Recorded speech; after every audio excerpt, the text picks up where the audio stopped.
Good morning, children, and welcome back in your civics class. And I hope that you all are fit and fine. और मैं भी आशा करती हूँ कि आप घर पे पढ़ रहे होंगे, वीडियो देख रहे होंगे और साथ साथ अपने नोट्स भी प्रिपेयर कर रहे होंगे।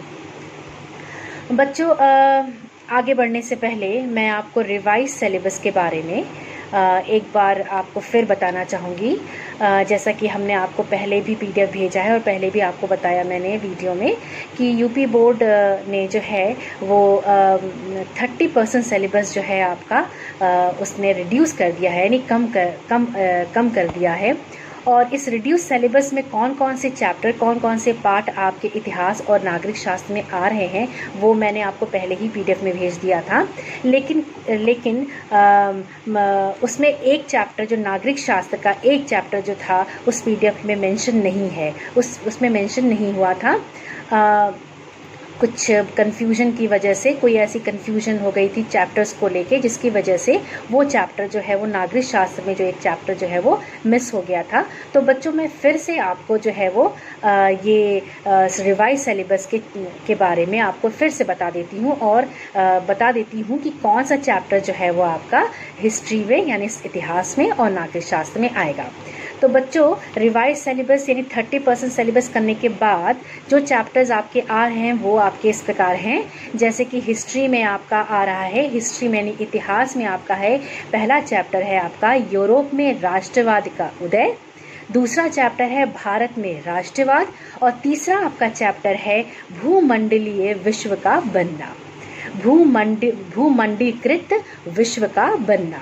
यानी पहला चैप्टर आपका है यूरोप में राष्ट्रवाद का उदय, दूसरा है आपका भारत में राष्ट्रवाद, तीसरा है भूमंडलीकृत विश्व का बनना। और मानचित्र यानी मैप वर्क जो है एज इट इज होगा, जैसा कि पीडीएफ में, उसमें कोई भी चीज़ नहीं बदली है, या जो भी आपका पीडीएफ में दिया गया है, जो बताया गया है वही मानचित्र आपका आएगा। और नागरिक शास्त्र में आपके चैप्टर जो हैं वो इस प्रकार हैं। नागरिक शास्त्र में आपका पहला चैप्टर जो है वो है सत्ता की साझेदारी और संघवाद, दूसरा चैप्टर आपका है लोकतंत्र और विविधता, जो कि आपका पीडीएफ में मेंशन नहीं था। ये दूसरा चैप्टर जो है था लोकतंत्र और विविधता जो है वो मिस हो गया था। तो बच्चों, आप फिर से ठीक से वीडियो को सुन लीजिए और ठीक से आप समझ लीजिए कि पहला आपका चैप्टर नागरिक शास्त्र में है वो है सत्ता की साझेदारी और संघवाद, दूसरा है आपका लोकतंत्र और विविधता और तीसरा आपका है लोकप्रिय संघर्ष और आंदोलन और चौथा आपका है लोकतंत्र के परिणाम और लास्ट आपका चैप्टर है लोकतंत्र की चुनौतियां।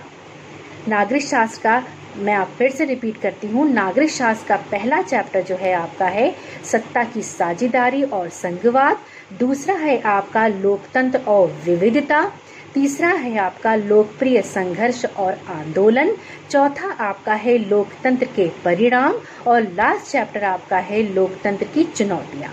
तो बच्चों, ये चैप्टर्स जो आपके हैं वो आपके रिवाइज सिलेबस के अकॉर्डिंगली जो है यूपी बोर्ड द्वारा जो है निर्धारित किया गया है, जो आपके बोर्ड एग्जाम में आएंगे। तो बच्चों, ध्यान से आप सुनकर इन चैप्टर्स के नाम जो है एक बार टैली कर लीजिएगा और उसको, जो चैप्टर नागरिक शास्त्र में छूट गया था उसको आप उसमें ऐड कर लीजिएगा और कहीं दूसरी जगह अच्छे से उसको फेयर उतार लीजिएगा, ताकि आपके पास वो रिवाइज सिलेबस जो है वो कहीं सेव रहे। ठीक है बच्चों, देन ठीक है। उसके बाद जो है ये रहा आपका सिलेबस के बारे में जो मैं आपको हमने बताया।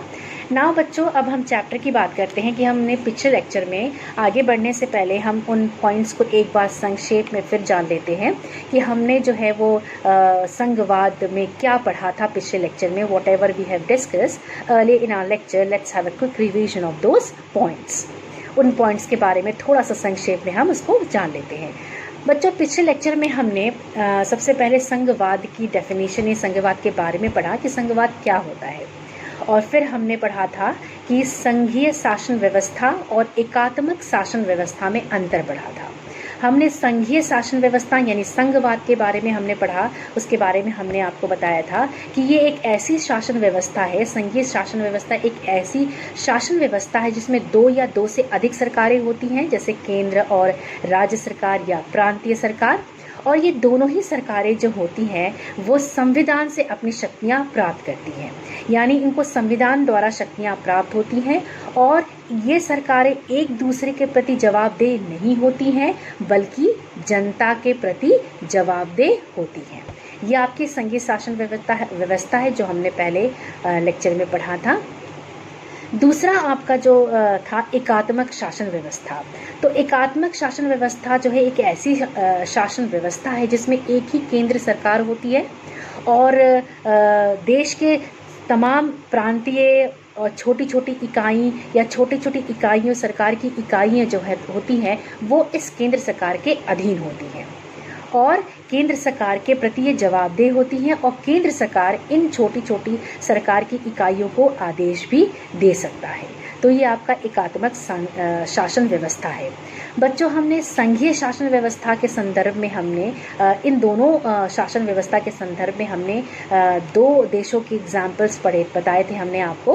पहला था आपका बेल्जियम, दूसरा था श्रीलंका, जो हमने पिछले अध्याय में फर्स्ट चैप्टर में हमने बेल्जियम और श्रीलंका की जो है जाति बनावट के बारे में पढ़ा था। उसको कनेक्ट करके हमने थोड़ा सा आपको बताया था कि किस तरीके से बेल्जियम में संघीय शासन व्यवस्था है। जैसा कि हमने आपको बताया था, हम पढ़ चुके हैं कि बेल्जियम में जो है वो दो सरकारें थी, केंद्र सरकार और राज्य सरकार, और एक और सरकार थी सामुदायिक सरकार।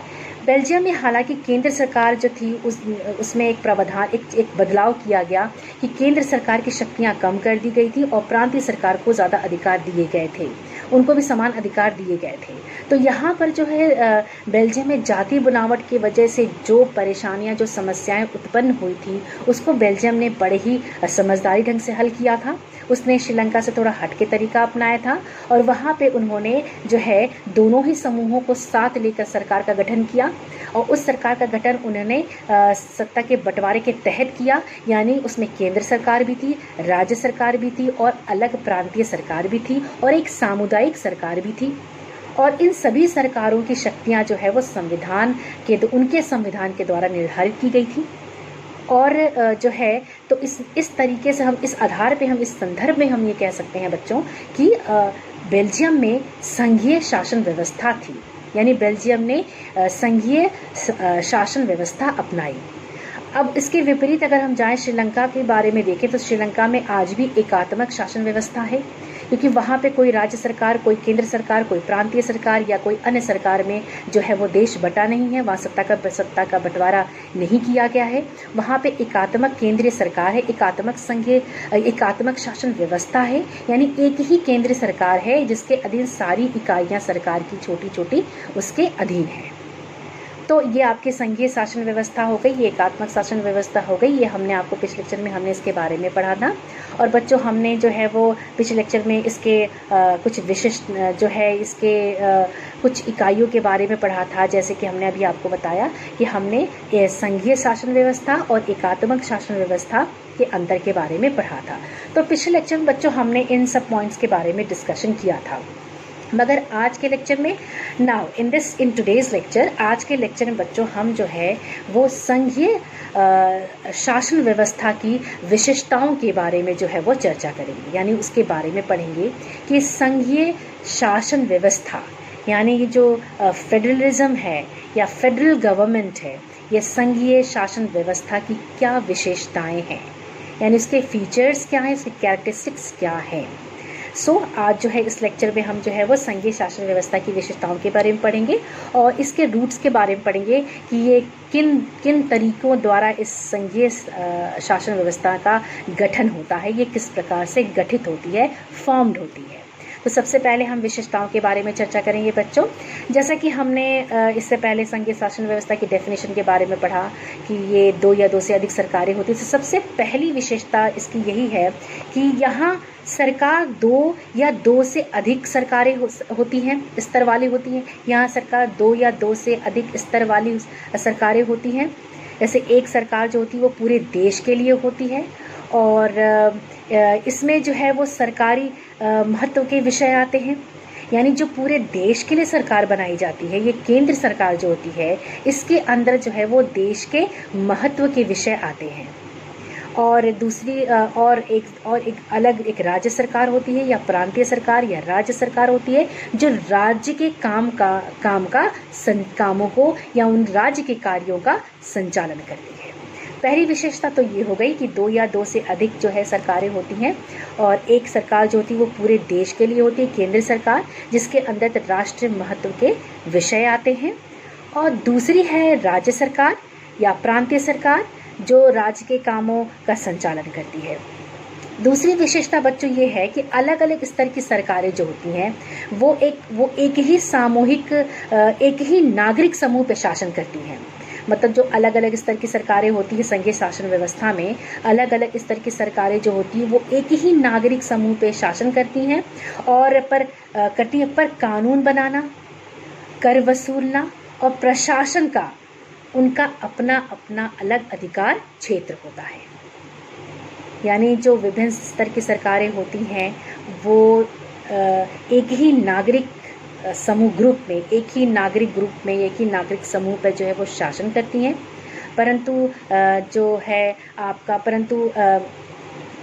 कानून बनाने या कर वसूलने या प्रशासन का उनका अपना अधिकार क्षेत्र होता है। वो एक ही नागरिक समूह पे शासन जरूर करती हैं, लेकिन उनका अपना अपना अधिकार अलग अलग जो है वो अपना अपना अधिकार क्षेत्र होता है, जिसके तहत वो अपना कार्य का संचालन करती हैं।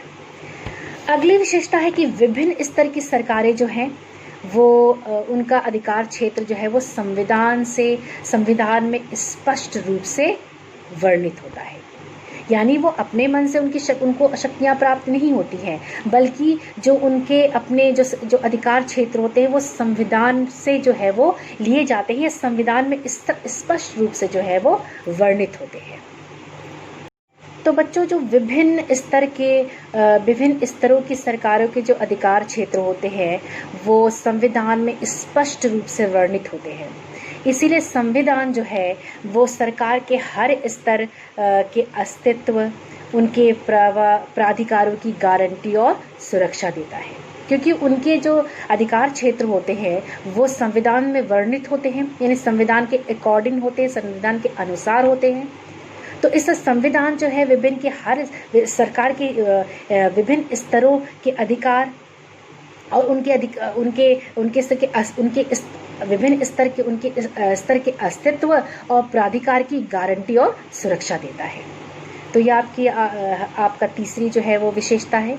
अगली विशेषता ये है कि संविधान के जो मौलिक प्रावधान है उसमें प्रावधानों को, यानी जो संविधान के जो मेन प्रावधान है, प्रोविजंस हैं, यानी जो सरकार के जो बेसिक जो है वो मौलिक जो है वो प्रावधानों को बदलने का जो अधिकार है किसी एक स्तर के सरकार को अकेले का अधिकार नहीं होता है।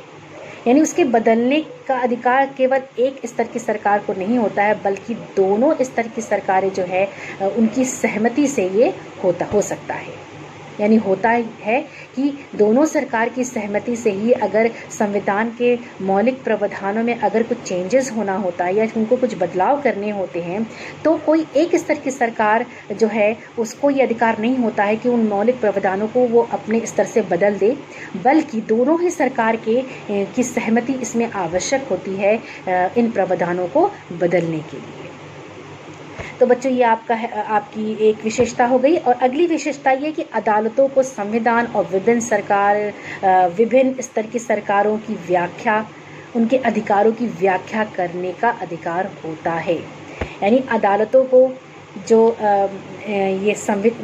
को संविधान और विभिन्न जो स्तर की सरकारें होती हैं उनके अधिकारों का एक्सप्लेनेशन, उनकी अधिकारों का एनालिसिस, उनके अधिकारों का जो व्याख्या करने का पूरा अधिकार होता है।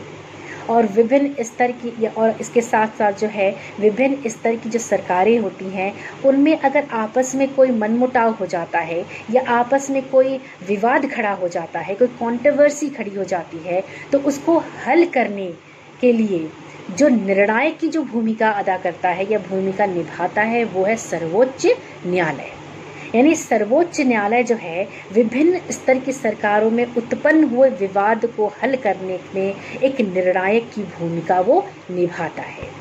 यानी सर्वोच्च न्यायालय जो है विभिन्न स्तर की सरकारों में कभी कभी आपसी किसी इशू या किसी मुद्दे के लेकर आपस में अगर कोई विवाद खड़ा हो जाता है तो उस विवाद को हल करने में सर्वोच्च न्यायालय जो है वो एक निर्णायक की भूमिका निभाता है। यानी सर्वोच्च न्यायालय को यह अधिकार है कि उस पर वो अपना निर्णय ले सके और उन विवाद, उस जो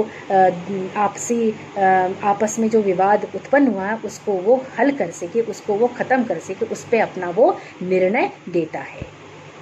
तो ये आपका है अगली विशेषता। और अगली विशेषता ये है कि जो फाइनेंशियल ऑटोनॉमी है यानी वित्तीय स्वतंत्रता है उसको निश्चित करने के लिए विभिन्न स्तर की सरकारों के लिए जो है बहुत सारे रेवेन्यू के सोर्सेज, बहुत सारे जो है कहते हैं राजस्व के अलग अलग सोर्सेज जो है वो निर्धारित किए जाते हैं। यानी वित्तीय यानी फाइनेंशियल ऑटोनॉमी यानी फाइनेंशियल ऑटोनॉमी के कहने का मतलब कि वित्तीय स्वतंत्रता को निश्चित करने के लिए, उसको परमानेंट या उसको श्योर करने के लिए राजस्व के बहुत सारे अलग अलग तरीके जो है सरकार के विभिन्न स्तरों के लिए निर्धारित किए जाते हैं। यानी फाइनेंशियल ऑटोनॉमी यानी फाइनेंशियल ऑटोनॉमी या कहते हैं जो वित्तीय कहते हैं स्वायत्तता को इस निश्चित करने के लिए इन सरकार के विभिन्न स्तरों को उनके लिए अलग अलग सोर्सेज ऑफ रेवेन्यू अलग अलग जो है वो कह सकते हैं कि आप राजस्व के अलग अलग जो तरीके होते हैं उनको उसके लिए निर्धारित किए जाते हैं। अगली विशेषता है बच्चों, संघीय शासन व्यवस्था के दो उद्देश्य होते हैं।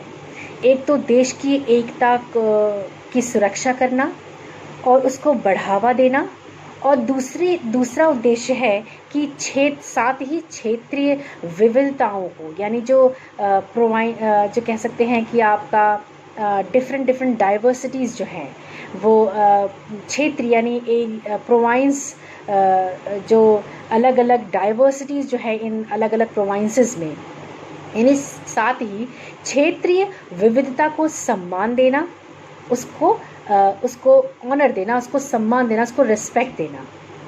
यानी संघीय शासन व्यवस्था की दूसरी कह सकते हैं कि ये हम ये कह सकते हैं कि संघीय शासन व्यवस्था के दो एम्स हैं, दो लक्ष्य हैं या दो उद्देश्य होते हैं। पहला ये कि देश की एकता की सुरक्षा करना और उसको बढ़ावा देना, उसको प्रेरित करना, और दूसरा है कि क्षेत्रीय विविधताओं का सम्मान करना। तो हम कहते हैं ना कि इसी वजह से ये कारण है कि इसी प्रकार संघीय जो व्यवस्था होती है, संघीय व्यवस्था के गठन और कामकाज के लिए दो चीज़ें जो हैं, दो पॉइंट्स या दो चीज़ें जो हैं वो बहुत ही महत्वपूर्ण होती हैं। पहला ये है कि जैसे कि विभिन्न स्तरों की जो सरकार है, इन आधार पे, इन विशेषताओं के आधार पर अगर हम कहें तो संघीय व्यवस्था के गठन में और उनके कामकाज के लिए दो चीज़ें यानी दो बातें बहुत महत्वपूर्ण बन जाती हैं, बहुत इम्पॉर्टेंट बन जाती हैं। वो दो थिंग्स, वो दो बातें, वो कौन कौन से दो पॉइंट्स हैं? पहला कि विभिन्न स्तरों की सरकारों के बीच सत्ता का बंटवारा होना जो है वो सत्ता के बंटवारे के नियमों पर सहमति होना।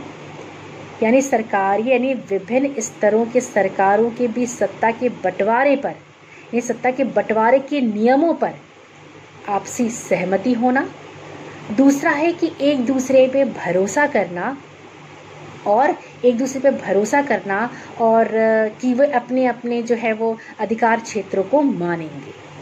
यानी कोई भी एक दूसरे के अधिकार क्षेत्र पर इंटरफेरेंस नहीं करेगा और वो अपने अपने अधिकार क्षेत्र पर जो है वो अपने अपने कार्य का संचालन करेंगे और उन्हें शक्तियां जो हैं वो संविधान द्वारा प्राप्त होंगी। तो दो महत्वपूर्ण संघीय व्यवस्था के गठित होने में और उसके कामकाज के लिए दो चीज़ों का सबसे महत्वपूर्ण है, दो चीज़ें सबसे महत्वपूर्ण है। वो ये है कि विभिन्न स्तरों की सरकारों के बीच जो है सत्ता के बंटवारे के नियमों पर सहमति होना, यानी दोनों दोनों सरकारें जो है आपस में सहमति रखें कि उनके बीच सत्ता का बंटवारा होना चाहिए, उस पर सहमति होना। दूसरा ये कि आपस में एक दूसरे पे भरोसा करना, एक दूसरे पे भरोसा होना कि वे अपने अपने अधिकार क्षेत्रों को मानेंगे और अपने अपने अधिकार क्षेत्रों पे अपने अनुसार जो है वो संविधान द्वारा शक्तियाँ लेकर वो कार्य का संचालन करेंगे। तो बच्चों हम कहते हैं ना, अब हम इस आधार पे कैसे कि आदर्श संघीय व्यवस्था में ये दोनों पक्ष जो हैं वो बहुत इम्पोर्टेंट होते हैं। ये दोनों जो पक्ष जो हमने आपको अभी बताया, दो चीज़ें, ये दोनों पक्ष जो है वो संघीय शासन व्यवस्था के लिए, संघीय व्यवस्था के लिए बहुत ही इम्पोर्टेंट या बहुत महत्वपूर्ण होते हैं। अब जैसे कि आपस में भरोसा रखना और साथ रहकर जो है रहने पर सहमति होना, यानी आपस में एक दूसरे पे भरोसा करना और साथ रहने पर सहमति होना, तो ये दो पक्ष जो हैं वो बहुत ही इम्पोर्टेंट हैं। और तो बच्चों ये आपकी है संघीय शासन व्यवस्था की विशेषताएं, जिस पर संघीय शासन व्यवस्था का जो है वो पूरा ढांचा, पूरा स्ट्रक्चर जो है वो पूरा कंस्ट्रक्शन या पूरा प्लॉट जो है वो बेस होता है, पूरा फाउंडेशन जो है वो खड़ा होता है। किसी भी सरकार में इन विशेषताओं के आधार पर, संघीय शासन व्यवस्था के इन विशेषताओं के आधार पर हम संघीय शासन व्यवस्था के जो है वो डेफिनेशन या परिभाषा को कंप्लीट कर सकते हैं या कंप्लीट मान सकते हैं। तो बच्चों ये था आपकी विशेषता। अब हम बात करेंगे कि इसके रूट्स, इसके तरीके क्या है, इसके गठन होने के तरीके क्या हैं।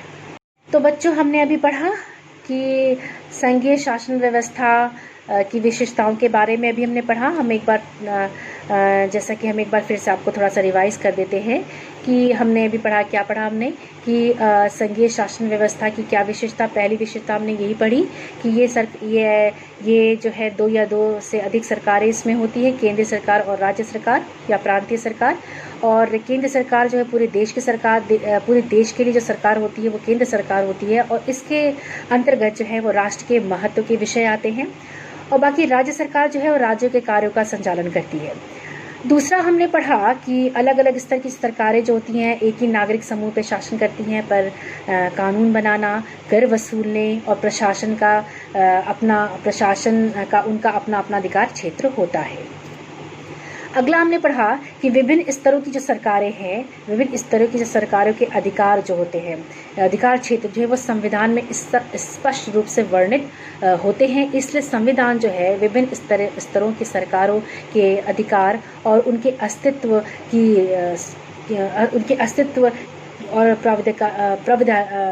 प्राधिकारों की गारंटी और सुरक्षा भी देता है, क्योंकि उनको जो है वो उनके अधिकारों क्योंकि संविधान जो है उनके अधिकारों को जो है वो निर्धारित करता है। और अगला हमने पढ़ा कि संविधान के मौलिक प्रावधानों को अगर बदलना हो तो कोई एक स्तर की सरकार के पास अधिकार नहीं होता है कि उन मौलिक प्रावधानों को वो बदल दे, बल्कि दोनों स्तर की सरकारों की उसमें सहमति आवश्यक होती है। अगला हमने बच्चों क्या पढ़ा विशेषता कि अदालतों को संविधान और विभिन्न स्तर के सरकारों के अधिकारों की व्याख्या करने का पूरा अधिकार होता है। और जो है और विभिन्न स्तर की सरकारों के बीच में अगर आपसी मनमुटाव हो जाता है या उनमें कुछ ऐसे किसी इशू या किसी मुद्दे को लेकर, किसी विषय को लेकर अगर कोई विवाद उत्पन्न हो जाता है, तो उस विवाद को हल करने का जो कार्य, जो निर्णायक भूमिका होती है वो सर्वोच्च न्यायालय की होती है। अगला हमने पढ़ा बच्चों कि जो वित्तीय जो है वो स्वायत्ता जो होती है, वित्तीय स्वायत्ता को निश्चित करने के लिए विभिन्न स्तरों की सरकारों के लिए अलग अलग राजस्व के अलग अलग तरीके जो है वो निर्धारित होते हैं। यानी सोर्सेज ऑफ रेवेन्यू जो होते हैं वो इन जो फाइनेंशियल ऑटोनॉमी को श्योर करने के लिए, उनको डिटरमिन करने के लिए, उनको बिल्कुल निश्चित करने के लिए इन विभिन्न सरकारों की विभिन्न स्तरों की सरकारों के लिए राजस्व के अलग अलग तरीके जो है वो निर्धारित किए जाते हैं। यानी अलग अलग सोर्सेज ऑफ रेवेन्यू किए जाते हैं, निर्धारित किए जाते हैं। तो और अगला हमने पढ़ा कि संघीय व्यवस्था के दो उद्देश्य होते हैं। एक तो देश की एकता की सुरक्षा करना, उनको बढ़ावा देना, उनको प्रेरित करना। दूसरा ये कि क्षेत्रीय विविधताओं का सम्मान करना। अब बच्चों ये है विशेषताओं के बारे में हमने पढ़ा, तो अब हम आगे ये कह सकते हैं, इस बात से हम सहमत हो सकते हैं कि संघीय व्यवस्था जो है उसके गठन और उसके कामकाज के लिए दो महत्वपूर्ण चीज़ें होती हैं। पहला ये कि विभिन्न स्तरों की सरकारों के बीच सत्ता के बंटवारे के नियमों पर सहमति होना, दूसरा कि एक दूसरे पर भरोसा होना कि वे अपने अपने अधिकार क्षेत्र को मानेंगे, कोई एक दूसरे के अधिकार क्षेत्र को इंटरफेरेंस नहीं करेगा। तो बच्चों हम कह सकते हैं कि संघीय शासन व्यवस्था के इस के पक्ष में ये दो तर्क है, मतलब संघीय व्यवस्था में ये दो पक्ष बहुत इंपॉर्टेंट है, यानी आपस में भरोसा रखना और साथ रहने पर सहमति होना। ये चीज़ें आपकी विशेषताएं हो गई, और इसके गठन के लिए दो चीज़ें क्या इंपॉर्टेंट है वो भी हमने आपको बताई। बच्चों अब केंद्र और अब हम इसके रूट्स के बारे में पढ़ेंगे, यानी वो कौन से तरीके हैं जिनके आधार पे संघीय शासन व्यवस्था का गठन होता है, संघीय फेडरलिज्म जो है वो फॉर्म्ड होता है। बच्चों जैसे अब केंद्र और विभिन्न राज्य सरकारों के बीच सत्ता का जो बंटवारा होता है वो हर संघीय सरकार में अलग अलग तरीके से होता है। अब जब केंद्र हो या विभिन्न स्तरों की सरकारें हो, उनके बीच जो केंद्र सत्ता का जो बंटवारा होता है वो हर संघीय व्यवस्था में अलग अलग तरीके से होता है। पर ये बात उस चीज़ पर निर्भर करती है, इस बात पर निर्भर करती है कि जो ये संघ की जो स्थापना है वो किन ऐतिहासिक परिस्थितियों में हुई है या किन ऐतिहासिक संदर्भ में हो रही है। संघीय शासन व्यवस्थाएं आम तौर पे दो तरीकों से गठित होती हैं, दो तरीकों से उनका फॉर्मेशन होता है, दो तरीके से उनका गठन होता है।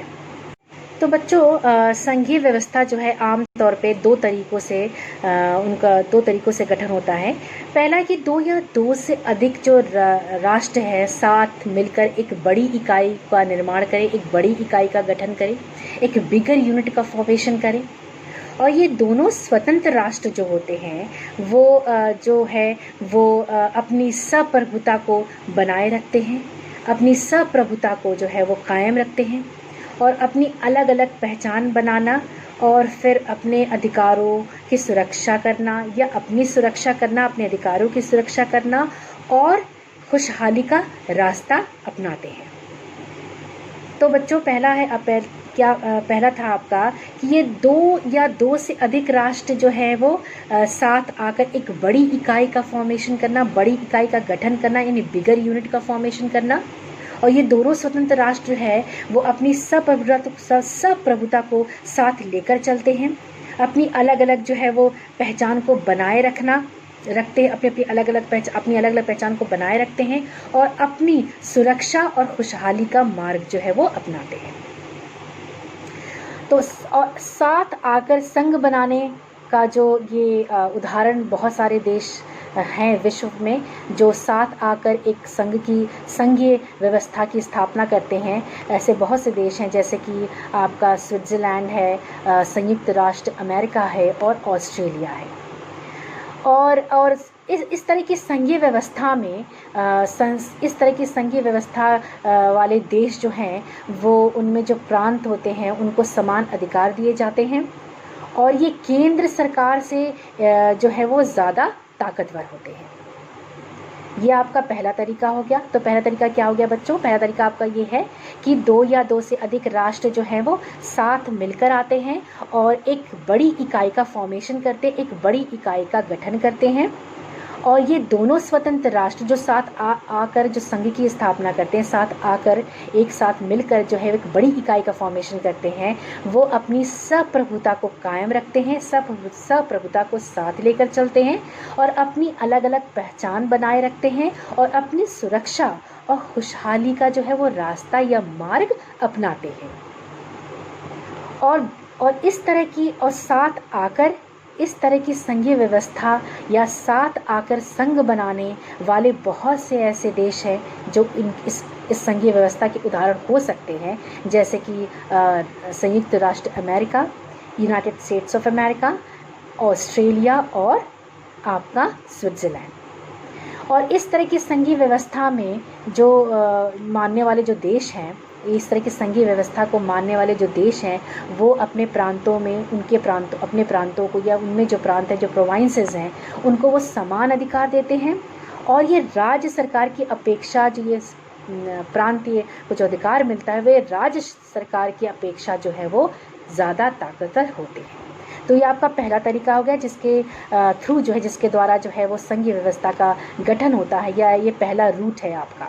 दूसरा तरीका है कि संघीय शासन व्यवस्था के गठन का दूसरा तरीका यह है कि बड़े देश द्वारा अपनी जो है वो आंतरिक विविधता को ध्यान में रखते हुए जो है राज्यों का गठन करना, और फिर केंद्र सरकार और राज्य सरकार के बीच सत्ता का बंटवारा करना। ये आपका दूसरा तरीका है। दूसरा तरीका क्या है कि जो है बड़े देश द्वारा अपनी जो है वो आंतरिक विविधताओं का ध्यान में रखते हुए, यानी आंतरिक डाइवर्सिटीज़, इंटरनल डाइवर्सिटीज़ को ध्यान में रखते हुए, आंतरिक विविधताओं का को ध्यान में रखते हुए राज्यों का गठन करना, और फिर राज्य और राष्ट्रीय सरकार के बीच, और फिर राष्ट्रीय और राज्य सरकारों के बीच जो है वो, राज्य और राष्ट्रीय सरकारों के बीच जो है वो सत्ता का बंटवारा करना। यह आपका है। अब और इसके आगे भी है कि जैसे भारत, बेल्जियम, स्पेन, इसके उदाहरण हो सकते हैं। यहाँ पर जो है इस तरह की संघीय व्यवस्था इस तरीके से गठित होती है। यहाँ पर गठन जो है इस दूसरे तरीके द्वारा होता है, भारत, बेल्जियम और स्पेन, यानी हमारे देश यानी भारत, स्पेन और बेल्जियम में इस तरीके से संघीय व्यवस्था का गठन होता है। अब इस तरह ये दूसरी वाली जो तरीका है, ये जो इस तरह के तरीके से जब संघीय व्यवस्था का गठित होता है, तो इसमें जो केंद्र सरकार है वो राज्य सरकार की अपेक्षा ज़्यादा ताकतवर होती है। जैसे कि आपका पहले तरीके में था कि प्रांतीय सरकार जो होती है वो केंद्र सरकार की अपेक्षा ज़्यादा ताकतवर होती है, लेकिन इस दूसरे तरीके में केंद्र सरकार जो है वो प्रांतीय सरकार या राज्य सरकार की अपेक्षा जो है वो ज़्यादा ताकतवर होती है। और अक्सर जो है इस तरह की जो व्यवस्था में विभिन्न राज्यों को जो है वो समान अधिकार दिए जाते हैं, लेकिन किसी विशेष परिस्थिति, अगर कोई विशेष परिस्थिति उत्पन्न हो जाती है तो किसी विशेष प्रांत को विशेष अधिकार भी दिए जाते हैं। वो परिस्थिति पर जो है वो निर्भर करती है कि वो परिस्थिति किस प्रकार की है, कि जिसके आधार पे किसी विशेष प्रांत को भी अधिकार दिए जाते हैं। हालांकि इसमें जो है विभिन्न जो है वो राज्यों को इस व्यवस्था में, इस प्रकार के संघीय व्यवस्था में, इस प्रकार की व्यवस्था में जो है विभिन्न जो है राज्यों को समान अधिकार दिए जाते हैं। लेकिन कभी कभी कोई विशेष परिस्थिति उत्पन्न हो जाती है, तो उन विशेष परिस्थिति के उत्पन्न होने के कारण जो है कभी कभी इस व्यवस्था में किसी विशेष प्रांत को अधिकार दिए जाते हैं। तो आपके रूट्स हैं बच्चों। हमने दो रूट्स के बारे में पढ़ा। हमने दो रूट्स के बारे में पढ़ा कि संघीय शासन व्यवस्था जो है आमतौर पे दो तरीकों से गठित होती है। पहला तरीका था कि दो या दो से अधिक जो है वो राष्ट्र साथ मिलकर वो एक बड़ी इकाई, एक बिगर यूनिट का फॉर्मेशन करते हैं, एक बड़ी इकाई का गठन करते हैं, और ये दोनों जो स्वतंत्र राष्ट्र होते हैं वो अपनी सब प्रभुता को बनाए रखते हैं, अपनी अलग अलग पहचान बनाए रखते हैं, और अपनी सुरक्षा और खुशहाली का जो रास्ता है वो अपनाते हैं। और इस तरह की जो साथ आकर संघ बनाने वाले बहुत सारे देश हैं, जो उदाहरण में हम ले सकते हैं, जैसे कि अमेरिका, ऑस्ट्रेलिया और आपका कह सकते हैं स्विट्ज़रलैंड। और इस तरह की संघीय व्यवस्था में जो है वो जो प्रांत होते हैं वो जो इस तरह की जो व्यवस्था में जो मानने वाले जो देश होते हैं वो अपने प्रांतों को जो है वो एक समान अधिकार देते हैं, और ये केंद्रीय सरकार की अपेक्षा जो है वो ज़्यादा ताकतवर होते हैं। और दूसरा तरीका है संघीय व्यवस्था को गठित करने का या गठन करने में दूसरा तरीका है जो है गठन का दूसरा तरीका यह है कि विभिन्न स्तर जो कि बड़े देश जो है अपनी आंतरिक विविधताओं को ध्यान में रखते हुए जो है वो राज्यों का गठन करें और फिर राज्य और राष्ट्र सरकार के बीच सत्ता का बंटवारा जो है वो कर देना होता है। और जैसे कि इसमें हम कह सकते हैं कि भारत, बेल्जियम और स्पेन उदाहरण के तौर पे ले सकते हैं कि इन देशों में जो है इस संघीय व्यवस्था जो है इस तरीके से गठित होती है, इस दूसरे तरीके से गठित होती है। और इस संघीय व्यवस्था में जो है वो केंद्र सरकार जो है प्रांतीय सरकार से ज़्यादा ताकतवर होती है। और वैसे तो विभिन्न स्तरों, विभिन्न जो है वो राज्यों में, इस व्यवस्था में विभिन्न राज्यों को समान अधिकार दिए जाते हैं, परंतु कभी कभी कुछ विशेष परिस्थिति उत्पन्न हो जाती है और उन विशेष परिस्थिति को उत्पन्न होने के कारण कभी कभी जो है इस व्यवस्था में विशेष प्रांत को समान अधिकार या विशेष अधिकार भी दिए जाते हैं। तो बच्चों, ये आपका हो गया संघीय शासन व्यवस्था की विशेषताओं के बारे में हमने पढ़ा। और हमने जो है संघीय व्यवस्था के गठन होने में कौन से रूट्स यानी कौन से तरीके अपनाए जाते हैं या किन तरीकों द्वारा, किन रूट्स द्वारा, किन तरीकों के द्वारा जो है वो संघीय व्यवस्था का गठन होता है, हमने इसके बारे में आज हमने पढ़ा। तो इन शीर्षकों के बारे में आज हमने पढ़ा है बच्चों। अब हम यहाँ पे बंद करते हैं अब हम यहाँ पे स्टॉप करते हैं, बंद करते हैं और अगली जो है अगले लेक्चर में जो है हम दूसरा शीर्षक शुरू करेंगे।